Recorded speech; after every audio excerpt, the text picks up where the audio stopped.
Non ha mancato di ricordarli oggi nemmeno il Presidente della Repubblica Sergio Mattarella, a 68 anni dalla loro morte. I 262 operai, di cui 136 italiani, che hanno perso la vita nella tragedia della miniera di Bois du Crasier a Marcinelle. Ad oltre 1000 metri di profondità, lasciati senza scampo dalle fiamme divampate e soffocati dall'ossido di carbonio, c'erano anche 5 veneti, molti erano padri di famiglia.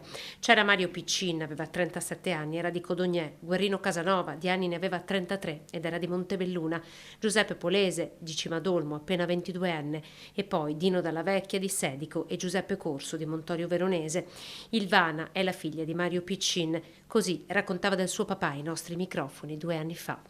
Mio papà era un uomo meraviglioso, buono, era tanto affettuoso e guardi, non l'ho mai sentito, benché lavorassi in miniera, lamentarsi mai. 15 giorni di attesa e speranza per tutte le famiglie dei dispersi. La sorella di Ilvana nacque, ma il papà non poté mai incontrarlo. Ci sono bambini che il papà lavora al Bois du Casier, sì, abbiamo quelli che c'erano e ci hanno riunite tutti. Allora là io ho capito che qualcosa era successo. La salma di Mario Piccin fu riconosciuta da un lembo di camicia, dall'orologio che indossava, ma soprattutto dalla sua piastrina, numero 623.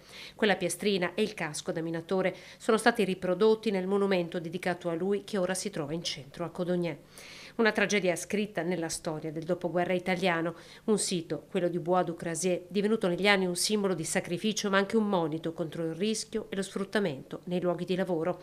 Il pieno rispetto della dignità dei lavoratori è un principio fondamentale, affermato anche a livello internazionale, ha detto oggi il presidente Mattarella, un obiettivo che tuttavia non è ancora stato raggiunto.